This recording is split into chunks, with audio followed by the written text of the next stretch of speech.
बिहार चुनाव से होकर हम इस वक्त ग्राउंड जीरो पर हैं, यानी तुलसीपुर, यूपी के बलरामपुर जिले का कस्बा। वहां पहुंचे हैं और ये जो गली है इसे देख लीजिए, क्योंकि इसका संबंध बिहार से है। लालू यादव की बेटी रोहिणी आचार्य ने दो शख्स पर आरोप लगाए हैं। संजय यादव जो राज्यसभा के सांसद हैं आरजेडी से, जिन्हें जयचंद कहा है, और दूसरा रमीज नेमत खान जो इसी गली का रहने वाला है, तुलसीपुर का। और रमीज नेमत खान तेजस्वी यादव के संपर्क में दिल्ली में आया। डीपीएस में, दिल्ली पब्लिक स्कूल में साथ पढ़ा, साथ में क्रिकेट खेला, और उसके बाद धीरे धीरे तुलसीपुर की इन गलियों से निकलकर वो कैसे तेजस्वी यादव का सलाहकार बन गया, जो इस पूरे बिहार के चुनाव को प्रभावित करता रहा।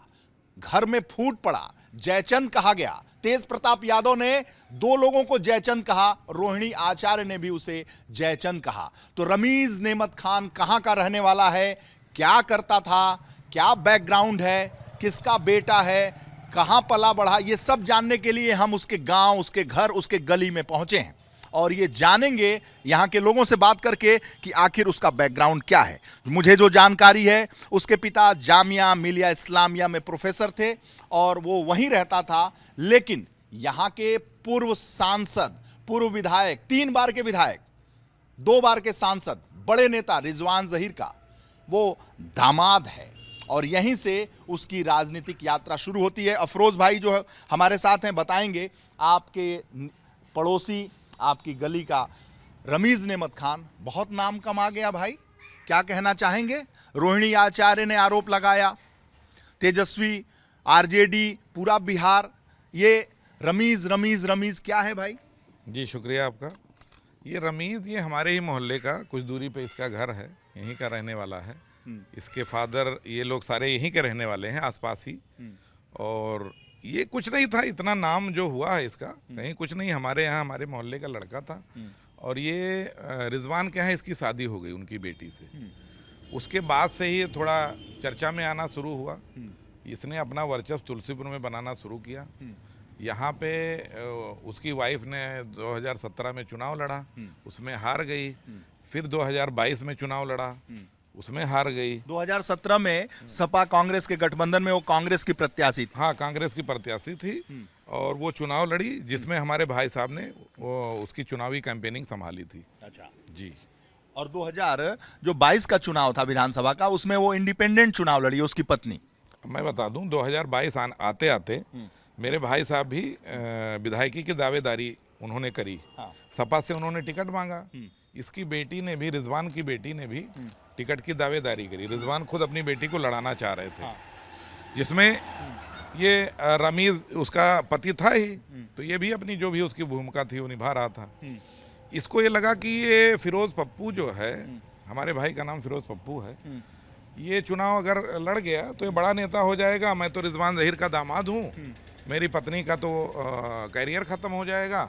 और तभी से ही इसने मन में बना लिया, ठान लिया और दुश्मनी रखने लगा हमारे भाई साहब से। और 2022 चुनाव से पहले ही उसने मेरे भाई की जो है हत्या करवा दी। हत्या करवा दी? यही गली है, यही ये जगह है। हाँ। ये यहीं पे वो रोड है, वहाँ से वो आ रहे थे पैदल ही, रात 10 बजे की बात है, 4 जनवरी 2022। और यहीं पे उसने अपने 2 गुर्गों को लगा के और सरिये से और चाकू से गला रेत के हत्या कराई। बहुत दर्दनाक हत्या थी। मतलब पहले सरिये से हमला कराया गया? पहले सरिये से मारा गया सर पे। हाँ। जब वो गिर गया अचेत अवस्था में, फिर गला रेत दिया गया। और गला ऐसे नहीं रहता भाई साहब, गला आप देखते तो आप खुद अचेत अवस्था में आ जाते। वही जगह है? जी जी, ये वही जगह है, यहीं पे ऐसे ही पड़े थे वो। हाँ। यहाँ पे पूरा खून बिखरा हुआ था। ये हमारा घर है इतनी दूर पे। हम लोगों को पड़ोस वालों ने जगाया कि देखिए कोई भाई साहब आपके पड़े हुए। हम लोग आके देखे, तब तक हमलावर भाग चुके थे। सीसीटीवी में जो भी घटना थी वो कैद हुई थी। अब हमें ये आइडिया नहीं था, हमने FIR लिखवाया। उस समय नामजद नहीं था। हमें कोई ये नहीं था कि कौन हत्या किया, किसने किया। तो हमने अज्ञात में लिखवाया। पुलिस ने 1 हफ्ते छानबीन करी, तब जाके केस का खुलासा हुआ। जब वो 2 गुर्गे मारने वाले पकड़े गए तो उन्होंने पूरी दास्तान बताई। उसमें रमीज की और रिजवान जो इस समय टॉप 10 माफिया भी है यूपी का, और जेल में है। इसकी पत्नी जेबा रिजवान और इसके 2-3 और साथी शकील, महफूज, महराज, ये सब जेल भेजे गए उसमें। तो तब पता चला कि रमीज का भी हाथ है। जी जी। इस पूरे मामले में रमीज को जेल की हवा भी खानी पड़ी। जेल ये 2 साल था। हाँ। 2 साल के निकलने के बाद उसने अपने ही बिजनेस पार्टनर शकील की हत्या कर दी। शकील वो व्यक्ति है जो मेरे ही केस में, मेरे भाई के केस में नामजद था, तो इसने कौसाम्बी में उसकी हत्या करवा दी। यानी कौसाम्बी में भी मुकदमा जी जी। और तुलसीपुर बलरामपुर में भी मुकदमा। जी जी। तो तुलसीपुर का तो बहुत बड़ा हिस्ट्री सीटर है, इसके नाम 12 केसेस दर्ज हैं। इससे पहले भी 2000। रमीज नेमत खान जी जी। तेजस्वी यादव को जो सलाह दे रहा था शख्स जिसे जयचंद कहा, रोहिणी आचार्य ने और तेज प्रताप ने, वो हिस्ट्री सीटर है। और तुलसीपुर और कौसाम्बी में 12 केसेस हैं। पूर्व सांसद रिजवान जहीर का दामाद है और आपके भाई का हत्यारा है। हमारे भाई के हत्या में मुख्य अभियुक्त है और इसका काल रिकॉर्ड से लेकर के बहुत सारे एविडेंस पुलिस के पास हैं जो अदालत में पेश की गई और अभी केस चल रहा है। और ये बहुत बड़ा गैंगस्टर है। कई घटनाएं इसने छोटी मोटी बहुत करी थी, लेकिन उस समय सरकार दूसरी तो ये थी। कैसे शादी कैसे उसकी हुई और कहाँ पला बड़ा? आप तो इस गली में रहे हैं और साथ में वो उसके पूरे परिवार को जानते हैं। इसको ये, जहाँ तक मुझे जानकारी, ये सब आपस में रिलेटिव हैं। हाँ। रिजवान और इसके बाप, इन्होंने आपस में ही शादी कर ली। हाँ। शादी करने के बाद ये यहीं पे आके रिजवान जहीर के बंगले पे रहने लगा। हाँ।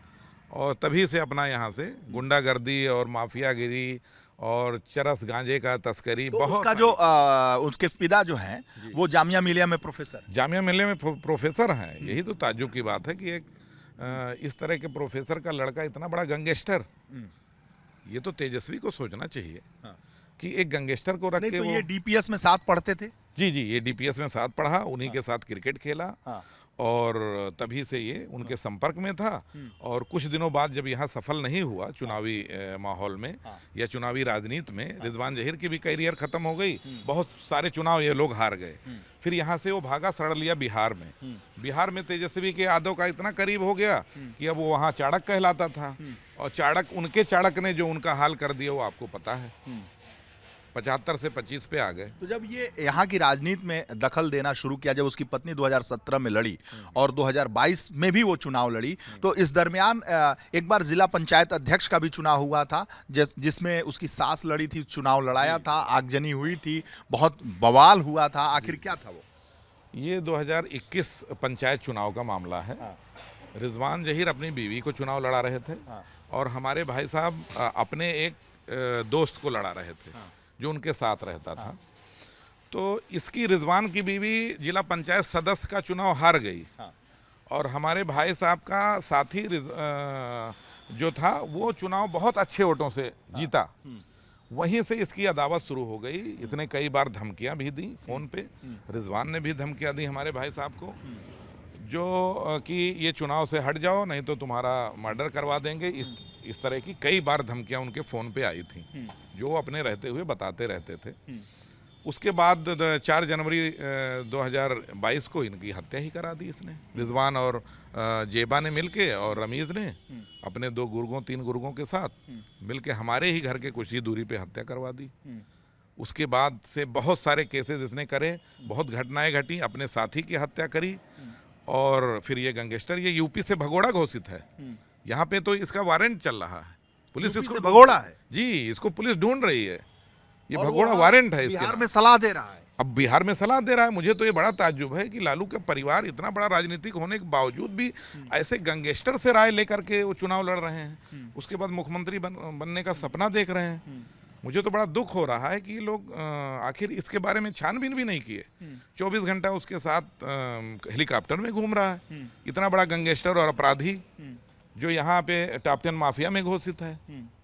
तो ये मुझे बड़ा आश्चर्य हुआ जब रोहिणी जी ने ट्वीट किया, तब मुझे पता चला कि ये वहाँ भी जाके उनके घर में आग लगा के और अपना रोटी सेक रहा है। यहाँ तो रिजवान और हमारे घर को सबको ख़त्म कर दिया, अपना तो ख़त्म ही हो गया।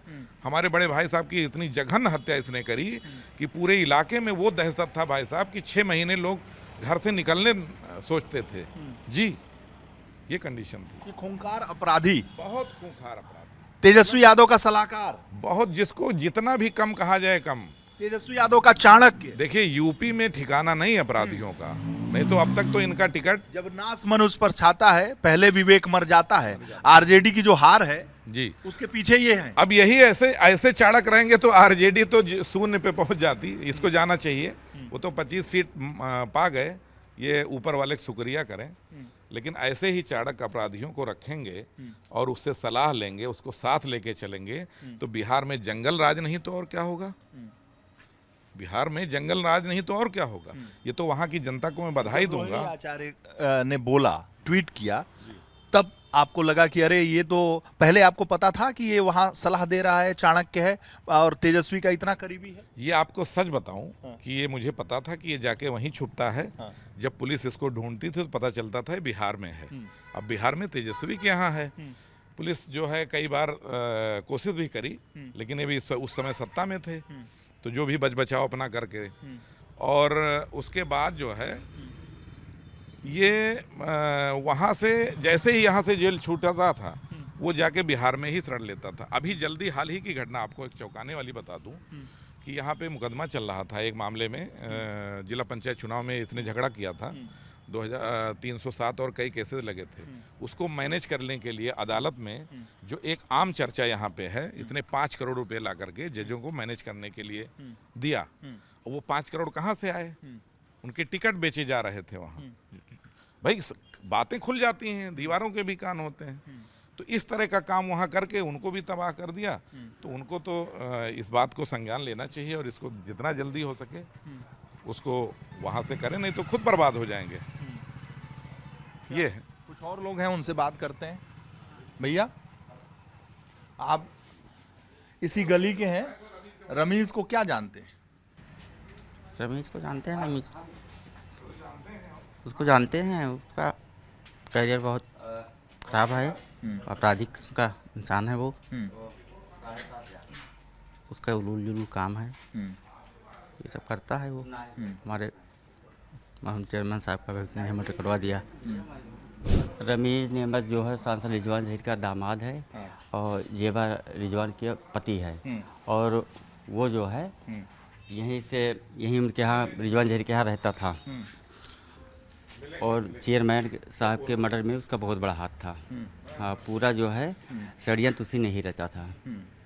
जो 2 लड़के मारे, मामू को मारे थे चेयरमैन साहब को, उनको उसी ने उनका माइंड वॉश किया था। और इस समय शायद वो जेल से छूटा है, बिहार है। बस इतनी जानकारी उसके बारे में। तुलसीपुर के लोग, तुलसीपुर की गलियां रमीज नेमत खान के बारे में बता रही हैं कि जो सलाहकार है तेजस्वी यादव का, जो चाणक्य है तेजस्वी यादव का, जो बिहार में आरजेडी की हार हुई उसका सबसे बड़ा गुनाहगार है। घर में जो फूट हुई उसका सबसे बड़ा गुनाहगार है। जो जयचंद कहलाता है, तेज प्रताप जो लालू यादव के सबसे छोटे बेटे हैं, वो कहते हैं कि तेज प्रताप और बेटी रोहिणी आचार्य ने जिसे जयचंद कहा, जयचंद मतलब जो घर को बर्बाद कर दे, नाश कर दे, जिसने पार्टी को नाश कर दिया, आरजेडी को नाश कर दिया, तेजस्वी को दिग्भ्रमित कर दिया, वो रमीज नेमत खान इसी गली का रहने वाला है। तुलसीपुर बलरामपुर जिले की ये गली जो है वो यहीं का रहने वाला है। और जिस तरीके से यहाँ के लोग बता रहे हैं कि वो अपराधी है, 12 केसेस हैं उसके ऊपर और कौसाम्बी में उसके ऊपर हत्या का मुकदमा है, बलरामपुर में हत्या का मुकदमा है। वो अपराधी तेजस्वी यादव आरजेडी को सलाह दे रहा था, उनको बता रहा था कि कैसे चुनाव लड़ना है, कैसे टिकट देना है। रमीज नेमत खान को लेकर बिहार चुनाव में घमासान मचा हुआ है। संजय यादव को सभी लोग जानते हैं, लेकिन रमीज नेमत खान कौन है जो पर्दे के पीछे काम कर रहा था आरजेडी में, उसे दिखाने, बताने, उसका सच दिखाने के लिए तुलसीपुर की इस गली में मैं पहुंचा हूं। द रेडिंग पहुंचा है और यह बताने के लिए कि आखिर तेजस्वी को कौन सलाह दे रहा था। जैसे उनकी दुर्गति, उनकी गति हुई है बिहार में, कैसे सीटें कम हुई हैं, उसके लिए कौन गुनहगार है? लालू यादव। मैं मानता हूं कि उत्तर भारत में मुलायम सिंह यादव और लालू यादव से बड़ा नेता बहुत कम होंगे, जिन्होंने स्व से अर्जित करके, जिन्होंने अपनी ताकत, अपने जुनून और अपनी हैसियत को बनाया और गरीबों की सेवा की। लेकिन उनकी पार्टी आरजेडी, लालू यादव की पार्टी अब किस दशा में और दिशा में जा रही है, किस तरीके से तेजस्वी यादव के नेतृत्व नेतृत्व में पार्टी की दुर्दशा हुई है, उसके लिए कौन गुनाहगार है, ये दिखाने बलरामपुर के तुलसीपुर पहुंचा हूं कि रमीज नेमत खान जो सलाहकार है तेजस्वी यादव का, चाणक्य है, वो कौन है, क्या करता है और क्या करता रहा है। बहुत बहुत धन्यवाद आपका।